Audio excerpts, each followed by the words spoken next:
Hello, I'm guessing we're live. No, Yeah, we are live. Yeah, so folks are just joining, so give it a few more seconds and we shall kick off.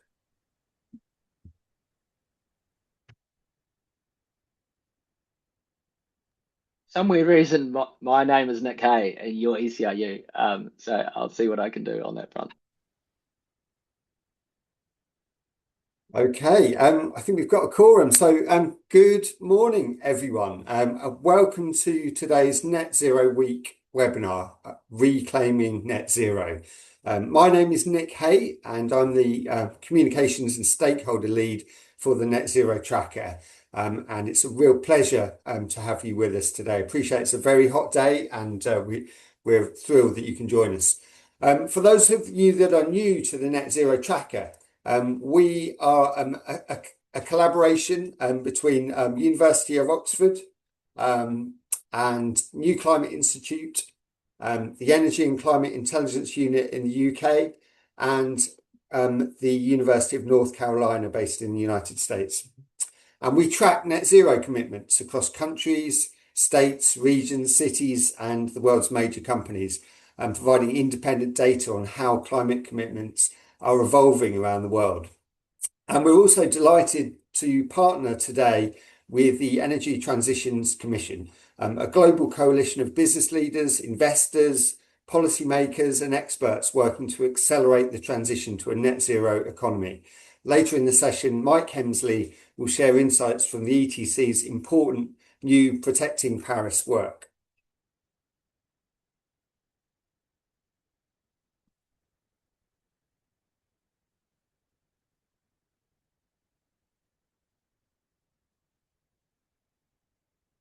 So over the past year, we've heard no shortage of headlines declaring that a retreat from net zero is happening, that there's this political backlash, economic uncertainty, and also a handful of very high-profile corporate reversals from net zero are actually fueling a perception that climate ambition is fading. But when you look behind the headlines, a different story emerges. Despite the noise, more companies and governments and financial institutions than ever are committing to net zero. So what we're finding is that what's changing isn't the destination, but the route to get there. Organisations are moving from setting long-term goals and ambitions to actually grappling with the much harder challenge of implementation. And that raises some really important questions. What does credible climate leadership look like in today's geopolitical and economic environment? How do organisations balance ambition with realism? And how can net zero become a driver of competitiveness, resilience, and energy security?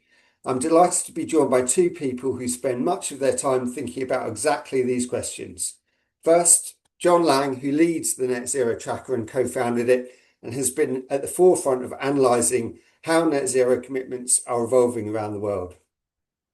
And we're also joined by Mike Hemsley, who is the Deputy Director of the Energy Transitions Commission, who will present ETC's new Protecting Paris analysis, examining what it will take to actually keep the world on a pathway to well below 2 degrees, and what the essential building blocks for emissions reductions look like for companies, investors, and policymakers.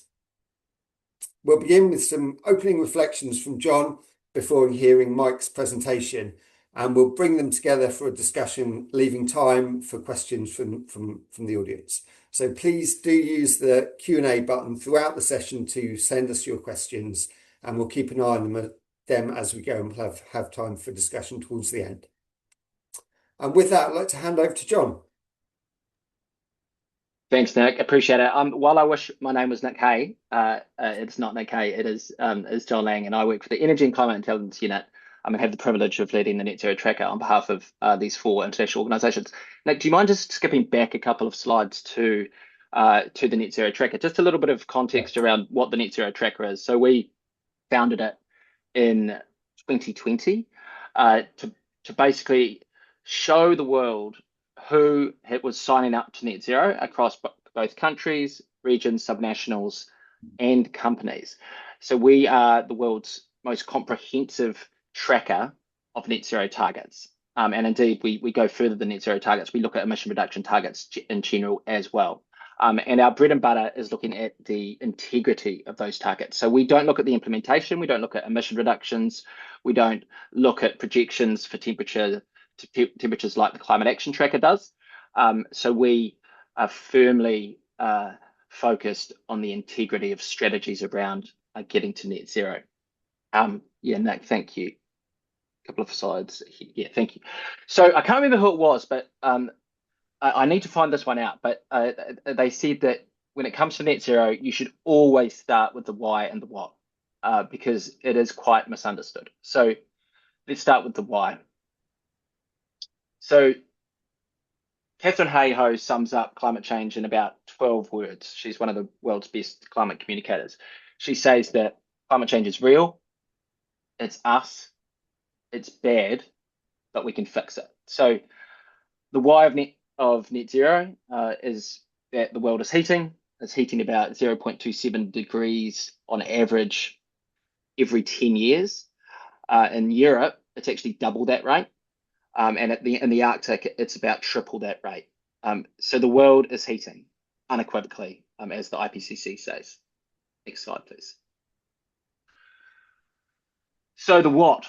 So why do we need to get to net zero? Well, it's the world's one and only solution to solving climate change and to stabilizing rising temperatures. So this is a graphic that I produced for a project that I work on the side. I've got a webinar this afternoon on it. It's called Climate Trunk. But this is looking at net zero. And there are three main elements to this. So you can see that tap up the top there. We need to turn that tap CO2 emissions down, and other greenhouse gases as well. But we need to take it down from 42 billion tonnes per year as quickly as possible to under 10 billion tonnes, preferably under 5, preferably under 4. So we have to turn that tap down as quickly as we can. And that means not digging out fossil fuels from underground and burning them. The second part of that is that when we've reduced emissions as far as possible, we obviously need to remove them to balance, to create a balance with the emissions that we're producing into the atmosphere and the removals that we are removing from the atmosphere, preferably storing that underground for well over 100 years, hopefully well over 1,000 years. So that's the challenge. But first and foremost, we need to reduce emissions. There's also a third element. We need to look after the sinks that are already soaking up or mopping up about 56% of our emissions currently. And that's represented over there on the right, the natural carbon cycle. So the land and ocean sinks, they take up about the same amount of carbon each year, but they are weakening because we're loading the atmosphere with so much CO2. So that's the why and the what of net zero. So I work for the Energy and Climate Intelligence Unit. We're independent analysts, but we work very closely with the media, and we hold the media to account, frankly. So this is actually from an analysis that we did, and it shows you the height of net zero exuberance was around 2019, 2020, at the height of Greta Thunberg-inspired activism. You can see net zero was pretty prominent, and when net zero was mentioned, it was paired with climate change. And often it was paired with net zero is the solution to solving climate change. That has really declined, especially across the Times, the Telegraph, and the tabloids. So this is quite helpful to see where the media conversation has gone. So net zero started as a scientific concept from a paper in 2009, it then joined the policy world through the Paris Agreement in 2015, and then the 2018 report by the IPCC propelled it into the mainstream, and then you had all this proliferation of target setting across companies, countries, etc. But since then, it's become a political battleground. And it's become a cultural battleground. And the media has really grabbed that and taken advantage of that and divorced the fact that net zero is the solution to climate change. So I think that's really important. Next slide.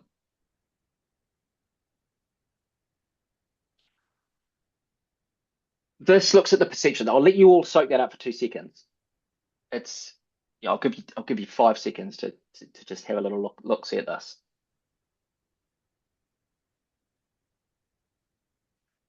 So in essence, it's showing that fewer than half of people understand that net zero is actually essential to stopping climate change.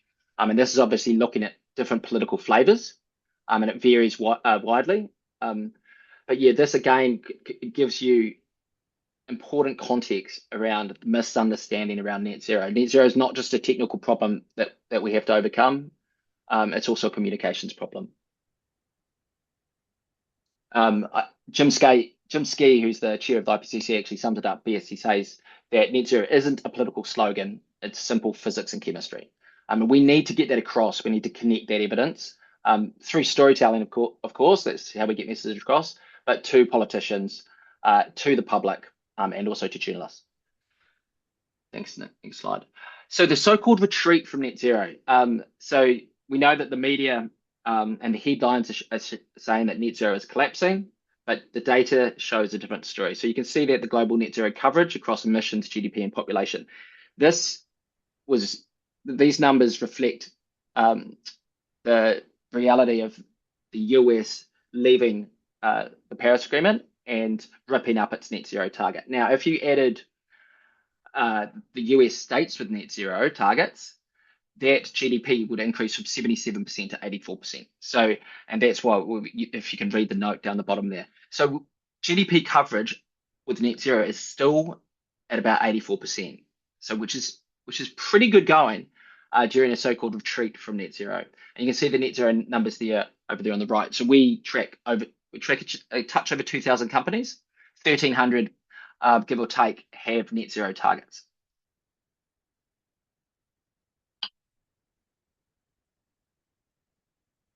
So there is backtracking. Like there is some a kernel of truth to these headlines. But we have pretty good reasons. We've done some behind the scenes analysis looking at whether it's actually across the board. And we don't think it is. So we do know that there has been backtracking and it's been sectorally and geographically concentrated. And so what do we mean by that? We have found that quite a few companies in the fossil fuel sector and also in finance have been backtracking. Um, and it's also geographically concentrated. We found that it's mainly in the US that is happening. But actually counterintuitively in the US, we are actually seeing rising net zero targets in the absolute numbers. Now that data is a little bit old, but that is incredibly counterintuitive given Trump's reversals and these policy headwinds in the US. But we are seeing that some of those big charismatic companies withdrawing or changing their targets. Now we have just received some funding to create what is currently we're currently coining the backtracker, and that's going to sit across our historical time series data. So we have timestamp data on all of our entities from 2015, and the backtracker is going to look at what companies were saying in the past and what they're doing now.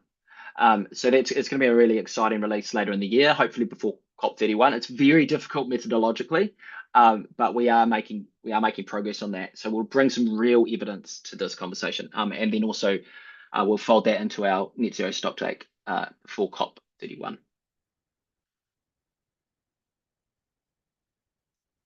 There's a great article, and maybe Nick will be able to share it in the chat, but it's by a woman, Solitaire Townsend, and she was warning the climate community of this 2030 reckoning that's approaching.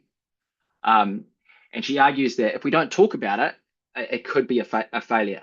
And how do we address that? Because so many companies had such big ambitions, and they're not withdrawing that ambition, but unfortunately the systems around them haven't decarbonized fast enough. Michael brings some evidence to the contrary on that, but it's happening, but it's just not happening fast enough. And Solitaire thinks there's a danger that there's going to be a narrative collapse that we're going to lose the big M, so we're going to lose momentum. There's going to be fragmented retreat from interim targets to net zero, and that narrative is going to hurt climate action globally.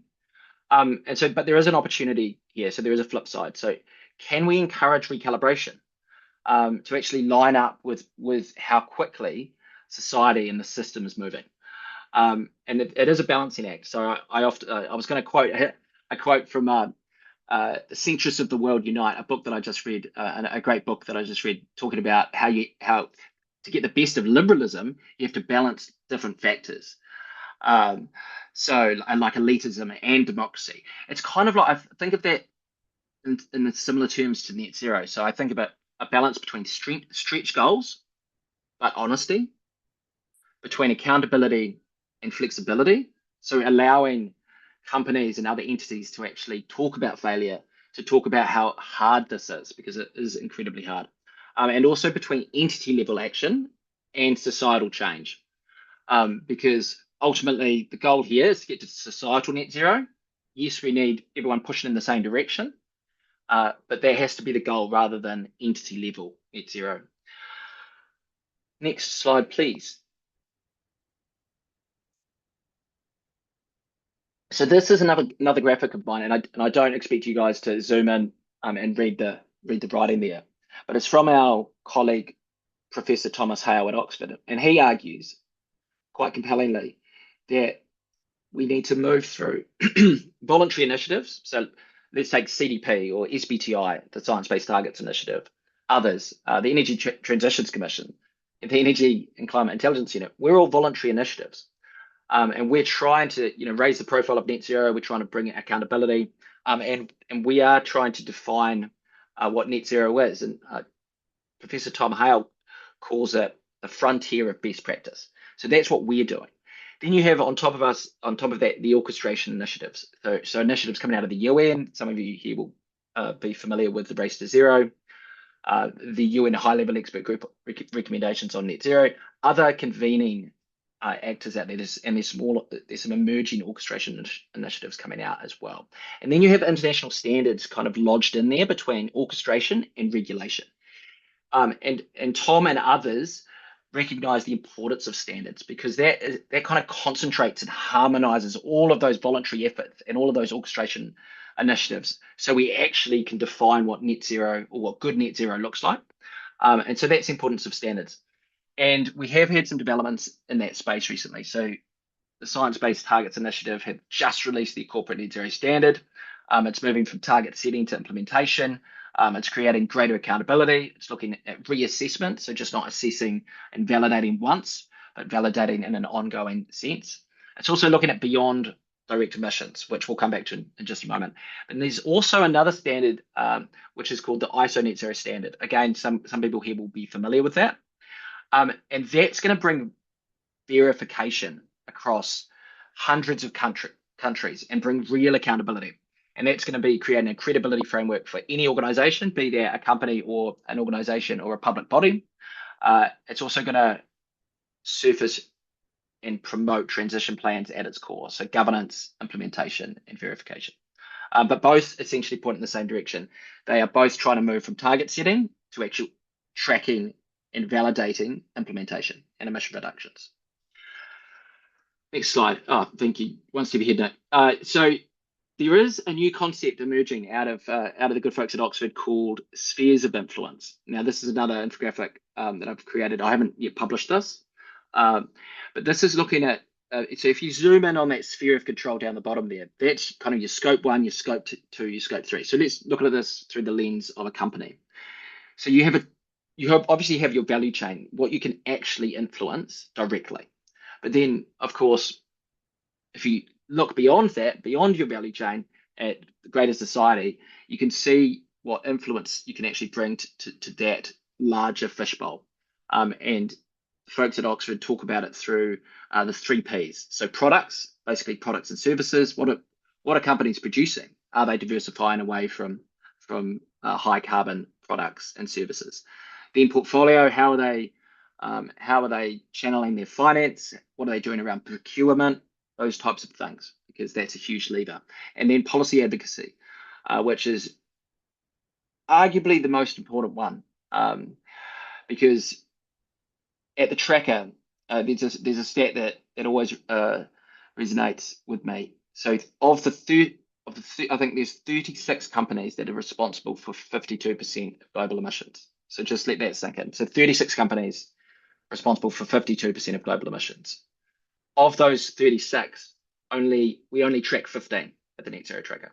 So 21 are state-owned enterprises that are opaque, that are doing things that we can't get to. We can't even hold them to account. Many of those are in the Middle East, in China, and in India.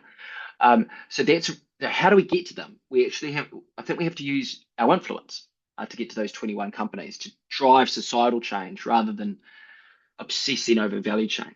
So that's why I really do love this kind of spheres of influence concept, and I think it's going to be getting a lot more traction over the coming years. There is an argument around how do you measure it, or are you just creating space for companies to greenwash and say, look what I'm doing outside of my sphere of control. But we need to sort that out and actually reward companies and show leadership for those that are thinking about around their spheres of influence. Cool. So next slide, please. 2 steps ahead.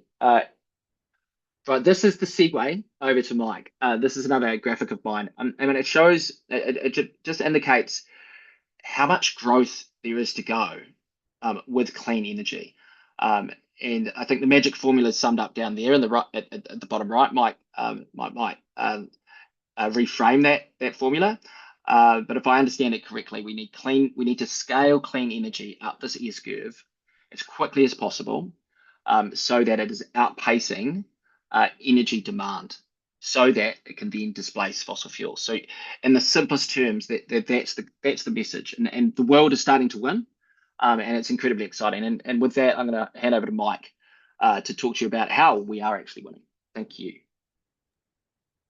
Great. Thank you very much, John and Nick and Net Zero Tracker for having us here today. So I'm Mike Hemsley. I'm Deputy Director of the Energy Transitions Commission, and I wanted to walk through some similar thinking actually to what John and the team at Net Zero Tracker are doing, but also a bit of a different analytical introduction to some of the work we're doing this year and how we think that relates to particularly corporates and financial institutions that have set ambitious net zero targets and are now thinking about what they need to do about those, given various factors going on in the energy transition.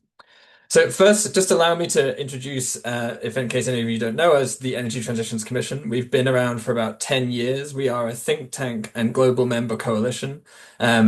So global companies, financial institutions, and civil society organizations. We've been chaired by Lord Adair Turner in the UK for the last 10 years, and we've recently been joined by Jules Kortenhorst, who formerly of the Rocky Mountain Institute and the European Climate Foundation, in a capacity of co-chair there. And what we try and do is produce analysis to try and accelerate the global energy transition. And we try to use that analysis to influence our members' strategies, but also take it out to other companies, other financial institutions, and policymakers in countries around the world to try and say, ultimately, here is how we think you can go faster on the overall global energy transition. So in terms of what to talk through today, if we look at the next slide, I think what we just want to recap, and John's helpfully done a bit of this already, is what is the global climate target architecture and why might a new approach be needed? We do want to reflect on where there is positive progress and where there isn't, and what that ultimately means for companies debating what to do about accountable targets while still maintaining ambition overall. So if we rewind our brains back 11 years now to the Paris Agreement, it was a step change in climate action where countries agreed to come forward with differentiated but common responsibilities to do something significant about climate change. What happened then a few years later is the IPCC, the formal scientific global panel, released a special report. Oh, sorry, and the Paris Agreement pledge was for well below 2 degrees, pursuing efforts towards 1.5. What the IPCC then came forward with a few years later was a specific report on 1.5 degrees of warming, and the implications of that and the importance of that as a focus goal. And that has pushed the global climate architecture, but many businesses and companies as well, to focus on that 1.5 degree goal for very correct reasons. And that was reinforced at COP26 and at COP28 overall. So the goal, originally well below 2, increasingly focused on 1.5. And how did that goal then distill into what countries and companies do about that? If we look at the next slide, ultimately, the way this works is agreement to that goal is then distilled down to the countries who signed the Paris Agreement. ultimately you can look at the sectors responsible for those emissions as well. And we, alongside our sister organization, the Mission Possible Partnership, did release global sector strategies for steel, aluminium, cement, chemicals, things like that, on how can they reach net zero overall. Countries, of course, set net zero targets, and in countries like the UK and many others, then have a process of saying, well, what does that imply in terms of overall carbon budgets over a certain time frame, and what does that mean for individual sectors within the countries, and how they should act. But it also, of course, gets reflected in the corporate and financial level as well. And many corporates and finance, particularly in 2021, around 2021, when the IEA also launched its first net zero pathway, there was a real step change in saying we, as responsible actors in this system, are going to try and align our actions with those agreed at the global level by countries and the multilateral process. Um, and what happened Mike, there can I? was, Sorry, Mike, can I yes, just interrupt for a second? I've just seen some Christian come out with that no one can hear. Is it? oh, Can we just have a quick uh show of hands? I'm not sure how we do this, but is the audio? Can everyone hear? If someone could just say yes in the Q&A, if you can hear Mike, that would be awesome. Okay, brilliant. We've got lots of yeses. Okay, great. Sorry, okay, Mike. Christian, no hopefully worries. Thanks for it might be your side, Christian. Thank you, Mike. thanks for checking. And so what really happened, particularly around COP26, which the UK hosted, was a kind of implicit deal between countries and corporate actors in saying, look, these are the global targets, but countries alone can't do it. We're going to need businesses and finance to move as well. And the implicit deal there was companies, corporates and financial actors saying, well, we can do it and we will step up. And you'll see that with the Glasgow Financial Alliance for Net Zero. Many individual companies having net zero targets as well. The SBTI momentum around that too. But implicit in that deal was that in order for corporates and financial institutions to act, countries need to develop supportive policy, and those things need to go hand in hand. And I think if we reflect on what's happened over the last few years, that's probably been the gap, and we can come back a bit later to maybe some thoughts on how to address that. But where does that leave us a few years on from that implicit deal? As John's already mentioned, we are already reaching that 1.5 degree of warming limit. And I think many of you joining are in the UK today. It's warm in the UK today. It was even warmer 2 weeks ago. If any of you were like John and I suffering through a very warm London Climate Action Week, I was slightly appalled to think what London is like at 1.5 degrees of warming, dreading the thought of what it might be at 2 or even higher than 2, and very concerned about what it might be like in other countries like Delhi or Beijing or other areas like that. And this 1.5 degree is set now, and the World Meteorological Organization expects that to be the temperature in the next few years now. That doesn't mean ultimately the 1.5 objective is off the table, because you can draw back down to that over time. But it's a stark reminder of the pace that we're going at, I think. And what does that then mean, or how does that bubble up into what we do about climate change? I think what we see is that as we slip away from this 1.5 being a realistic objective, at least for the first half of this century, you start to think, well, how much can we make progress on climate action? Can we still get well below 2? What are the things that can happen? And there's a risk that if 1.5 isn't the anchor, how do people anchor climate action, both at the country level and at the board level? Because let's be clear, at the board level, they also see this. They see the realities of the warming, but also the ambition of having to reduce at the pace required of 1.5, and neither of those things add up. And I think that's where this conversation hopefully feeds into today. So what we're doing at ETC this year is trying to understand, well, what is the difference between some of these economic transition scenarios and a net zero scenario in terms of where do you need to act, in what sectors, and what actions do you need to pursue to actually have the difference here?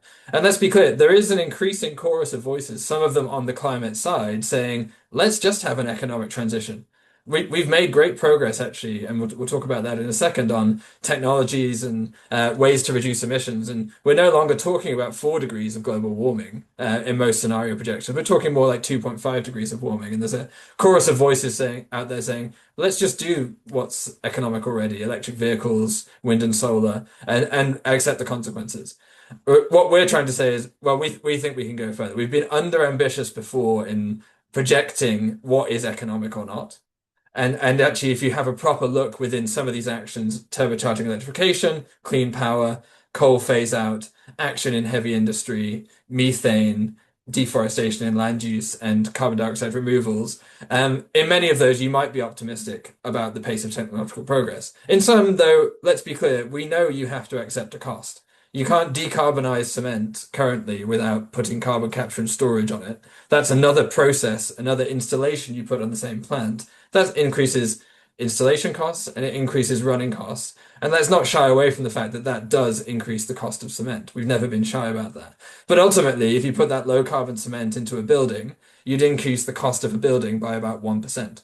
So let's have a conversation about how, as a society, those costs are real.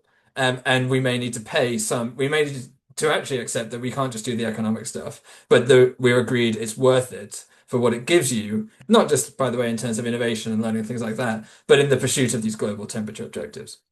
So what we want to do this year in particular is take these draft blocks that we've got on here and actually quantify, well, what is the relative importance of some of these levers?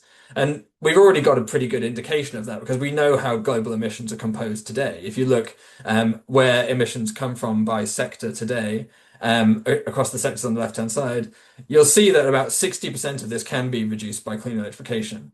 But what you'll also see is that clean electrification only gets you 60% of the way. There's no significant action well below two, which doesn't involve decarbonizing heavy industry, aviation, shipping, doing something about agriculture and land use and waste management. So in some ways we have some clarity. Where we also have some clarity is, well, what is going well in the transition and what's not? If we move to the next slide, if any of you have 5 hours of spare time to read a Substack article, I'd highly encourage reading the Electric Slide, which is probably the longest Substack I've ever read, but quite an important one. Because what it says is, for the 5 technologies that you see on the left-hand side, all of these have reduced in cost by 99% in the last 50 or 60 years. And the specific percentages for each technology, I think, is tracked on this page. But all of this is increasingly referred to as the electrotech stack. And why is this important? Well, solar PV is now cheaper than fossil generation in almost every country in the world. Increasingly, it's cheaper when combined with batteries as well, or at least cost competitive with fossil for near baseload type applications. And those batteries, by the way, are also very important in electric vehicles. Electric motors, which are also important in electric vehicles, are also critically important for wind turbines, and that's where you were seeing cost reductions and innovation improve as well. And the power electronics and embedded compute are also seeing innovation learnings and cost reductions to make all of that possible. So ultimately, we've got this amazing success story on electrification where the more you build, the more the costs come down, the more you can build because the costs have come down, which is fantastic. But we're also aware, and if we turn to the next slide, that electrification isn't everything. And there's a lot of things where we knew 5 years ago plausibly what the difference was between a 1.5 degree world and genuine slippage away from that. And we have failed to act, let's be clear, on a lot of these actions.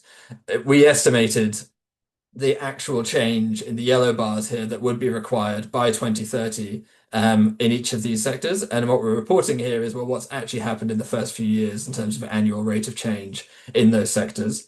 We're not phasing down coal fast enough. We're not ending deforestation. We're not reducing methane emissions significantly enough, and we're not doing carbon dioxide removals. And all of those will be clear focus areas of where you need to act. Not just for 1.5, but even for a well below 2 degree scenario if you are going to act. And what does that then sum up to? Well, the IEA estimates at an aggregate level where current policies are going to get us, and also where the stated policies might get us. And both of those take us to 2 or above 2 degrees of warming. They still think a net zero scenario is possible, similar to what we'll say this year when we identify those buckets of actions that can take place.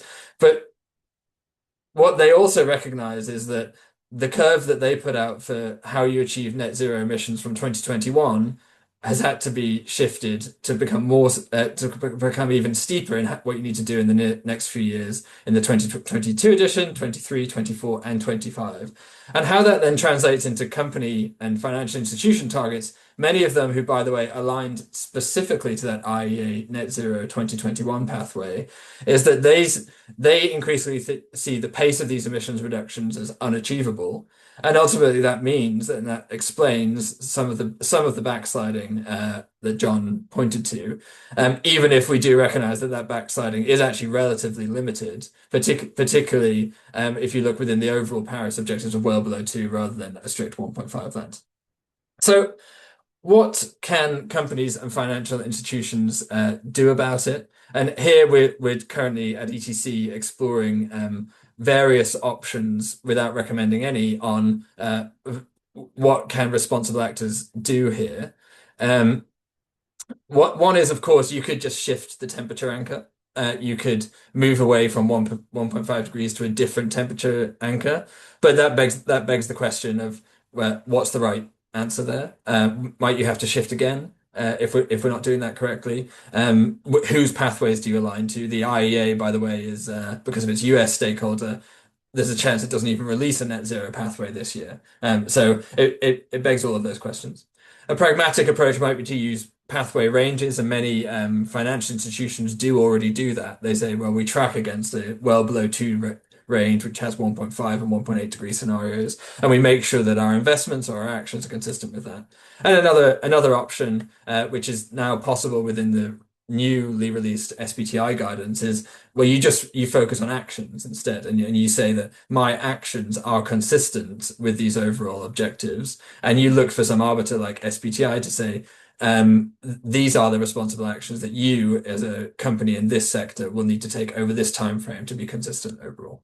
So all of this to say is there is still hope that we can reclaim net zero and still stay way well below 2 degrees and pursue the efforts towards 1.5. There does need to be a change in how companies and financial institutions in particular think about that, but that doesn't need to be slippage away from overall net zero objectives. I think what it needs to be is realistic thinking about how do you approach nearer term milestones and targets and be responsible in meeting those. And maybe the last thing to say is I think what's increasingly evident, if you think back to that implicit deal made at COP26, is that we need more policy advocacy from some of the companies and financial institutions involved here to shout loudly to governments around the world to develop some of the supportive policies that are required in order to make this transition possible. That was, in a way, the quiet part of that deal, and that needs to become the loud part if this is going to become a reality.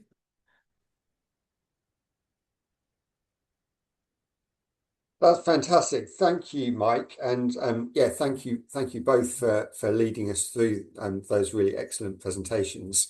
And now we're going to come on to the Q&A section of the call. So you see we're starting to get a few questions coming in. Feel free to add those into the Q&A section.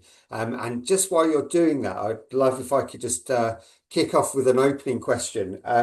Because just relating back to Mike, your mention of the sort of 4 big misses of the 2020s, and John's referred to also some changes of targets and plans over time.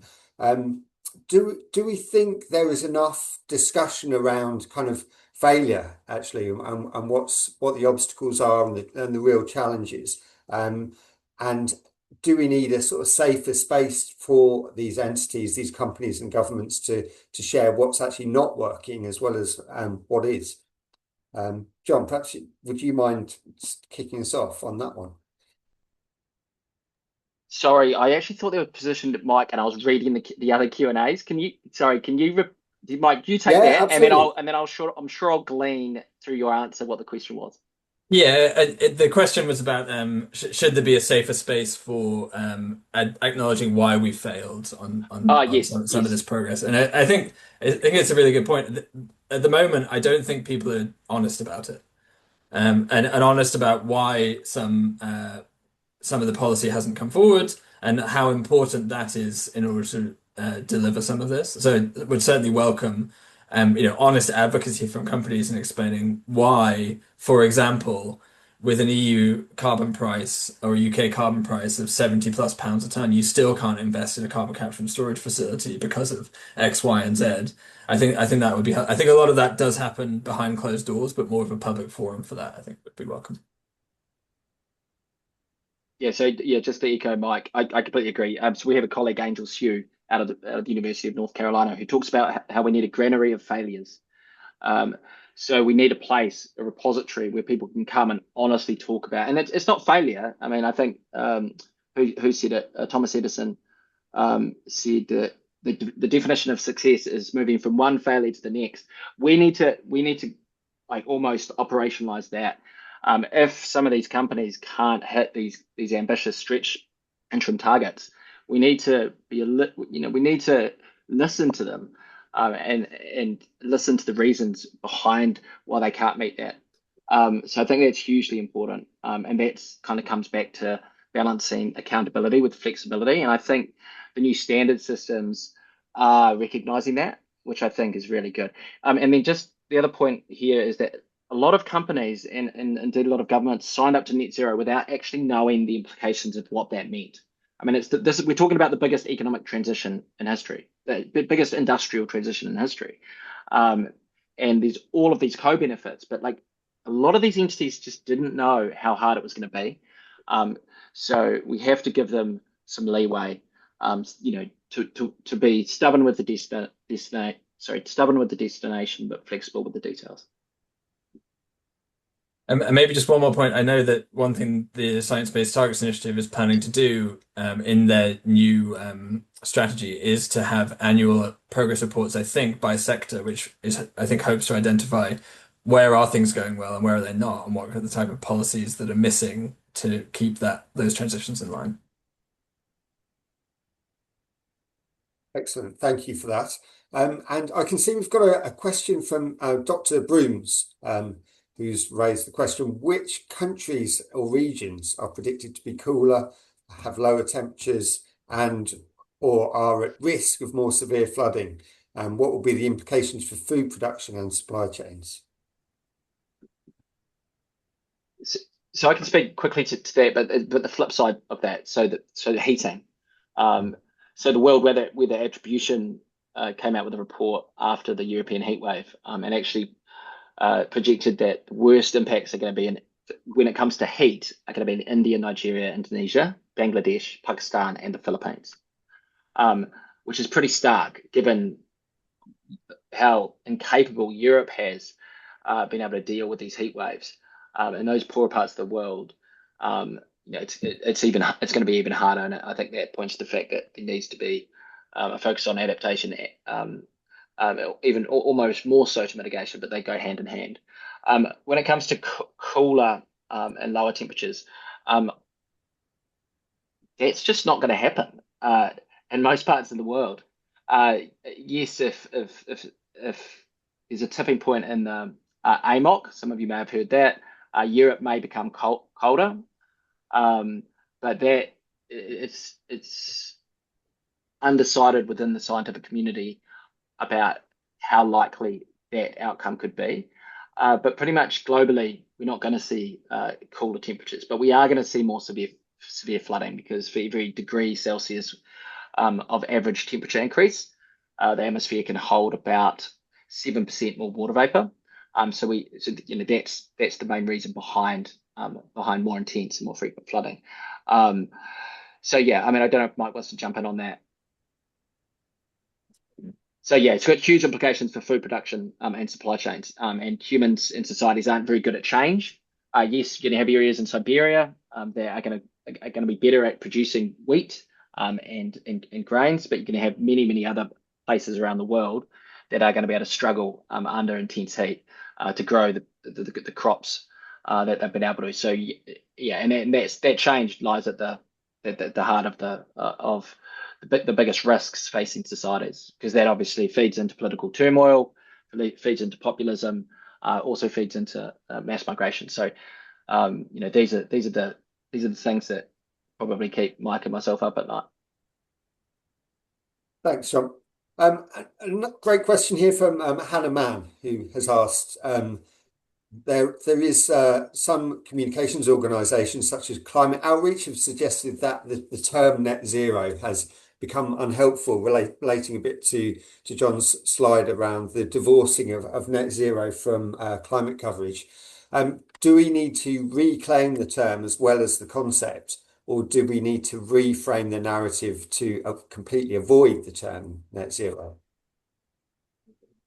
I'm happy to start on that, but I'm interested in your views as well, John. I personally am increasingly convinced that the term net zero is not that useful because most people don't even understand what net is versus gross, for example.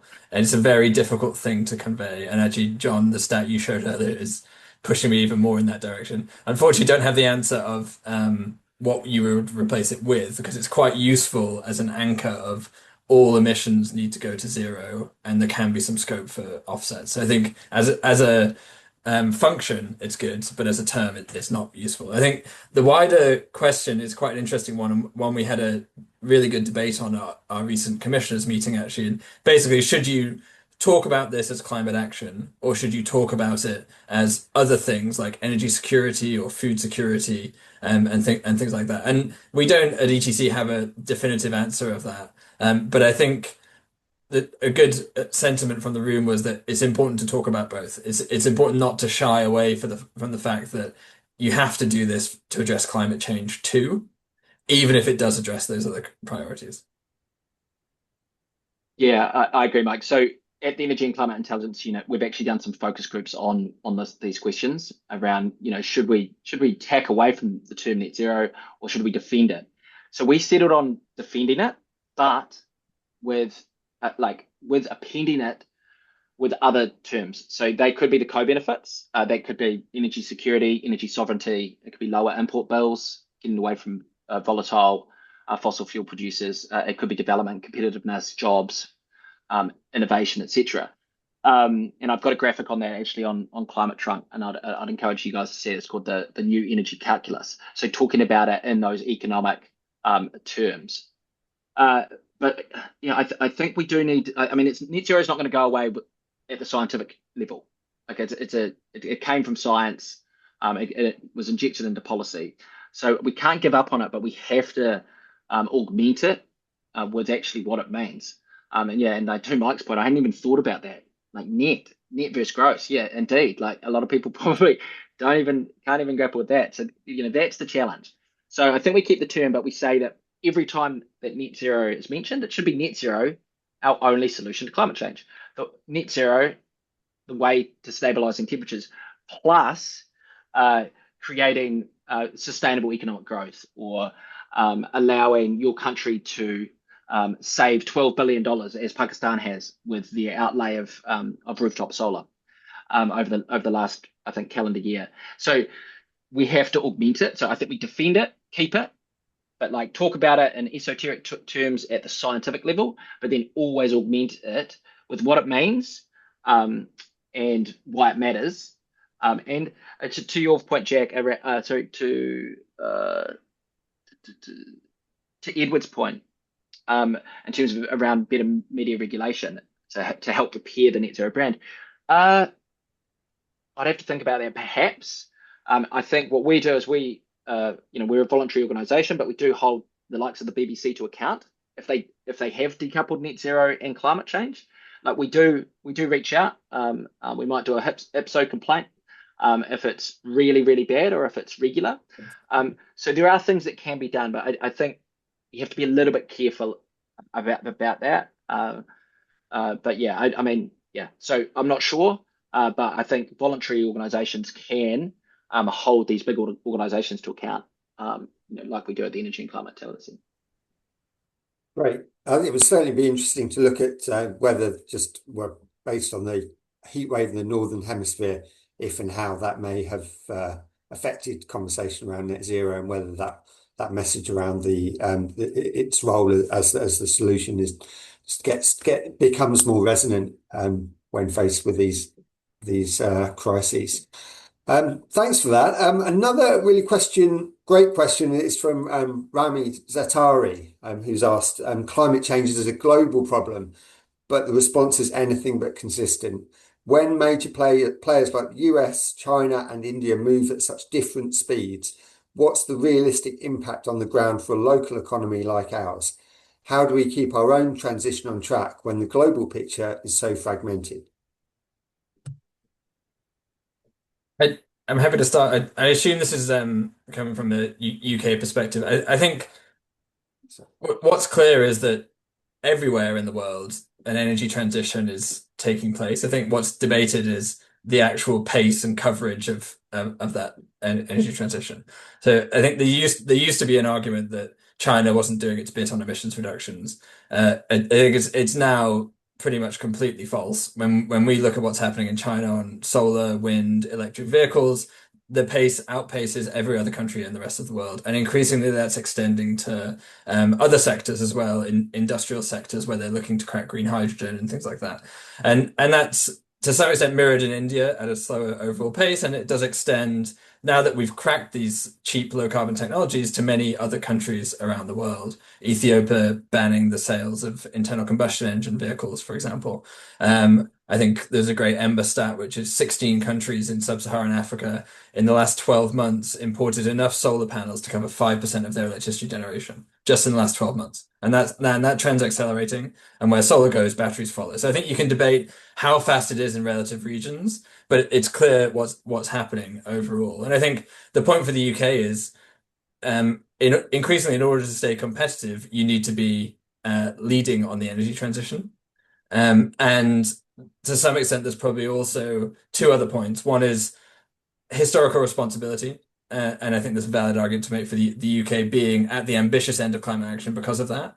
And another one is how the UK is seen as a leader on this in the world alongside the EU for having high ambition and doing something about it across all the sectors of the economy. And actually, if you look at the pieces in place in the UK, not just on power sector decarbonisation, but also on hydrogen business models or carbon capture, things like that, a lot of the thinking does stack together and actually is viewed quite admirably by the rest of the world.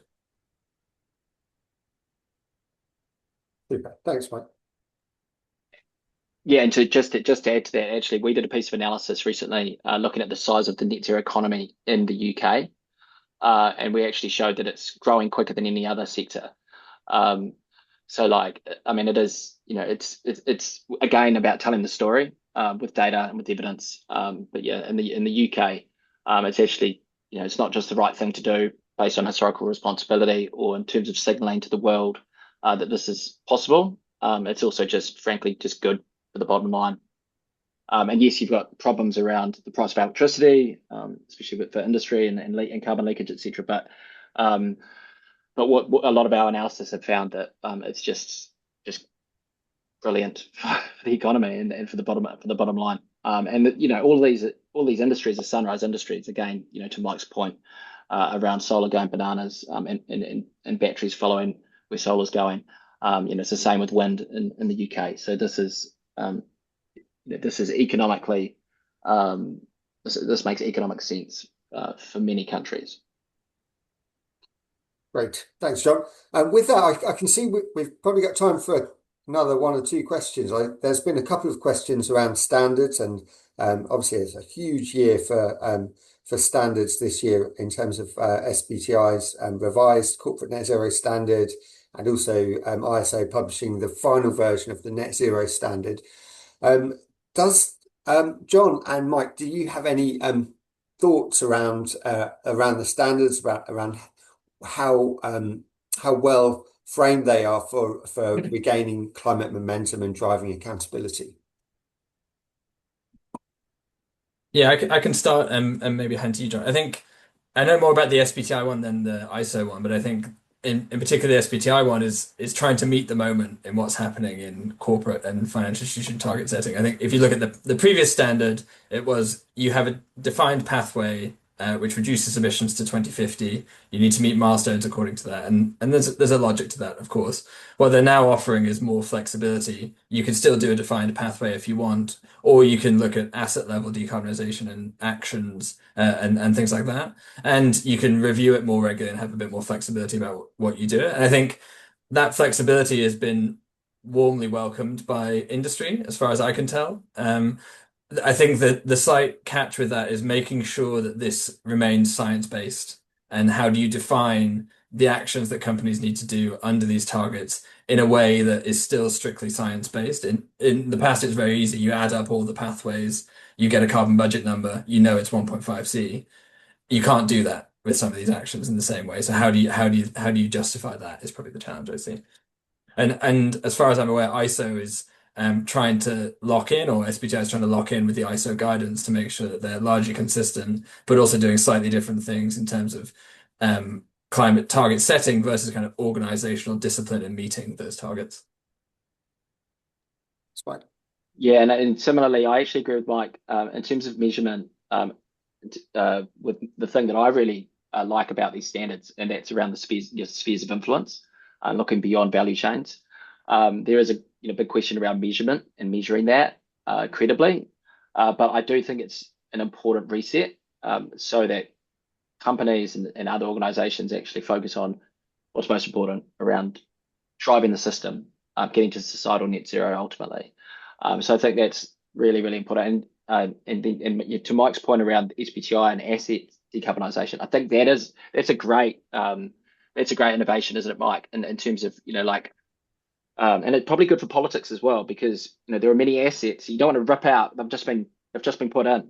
And yes, they might be fossil fuel powered, but the end of their lifetime might be 8 years away, and there might be a credible case for saying, well, yes, at the end of that lifetime, in 8 years, we have plans, we have credible plans to swap in clean energy to power this asset.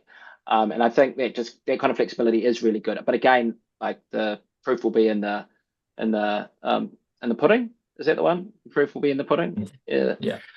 The proof will be in the pudding. But yeah, let's hope. I think that the injection of flexibility is incredibly important. And it's meeting the moment, but also the political moment. We don't want to give more ammo to populists saying that that this is just straight state intervention into the private sector. So we need to give them that flexibility. Fantastic. Yeah, so we're getting towards the end. It'd be great just to perhaps, I'd like to just first of all just thank everyone for joining, and especially to John and Mike for their fantastic presentations today. I think it's fair to say that, as John mentioned, that the destination towards net zero hasn't changed, but it does seem from this discussion that the route is becoming much more practical, more collaborative, and more credible through the standards that have been discussed.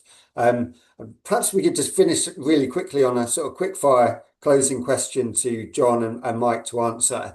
Given the broad array of organisations that are on the call, if you could ask every organisation to focus on just one action over the next 12 months to drive forward this commitment towards implementation and delivery, what would that be? I'd say shout loudly about why it's difficult for you to go faster on the energy transition and try and work with others to make sure that happens.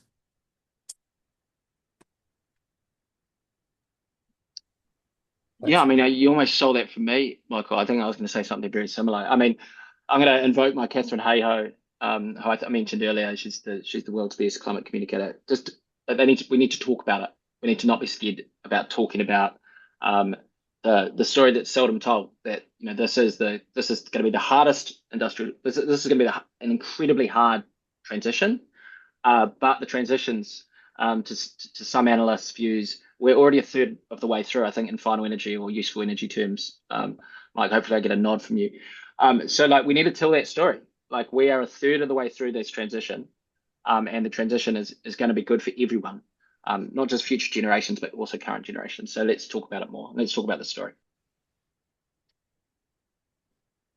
Great point to close on. And with that, yeah, we'd love to thank everyone very much for joining our webinar. Do check out the ETC website and Net Zero Tracker for more on this, and feel free to reach out if we can share the recording or any assets and data and insights that have been shared during the course of the morning. John, Yeah, go for it. just one thing I'd love to say is I'd love everyone on the call to follow Climate Trunk. Many of the energy aspects that Mike has been speaking to, I'm going to cover over the next 2 years. So I'm releasing one infographic a week for a little over 2 years across 8 rings. It's called Climate Trunk. Not many people can understand that when I say it. So and I've tried to put it in the chat, but I've failed. But yeah, climatetrunk.com. So I'd love you to follow along. Thank you. Thank you very much. Thanks, everyone. Cheers, everyone. Thanks for coming.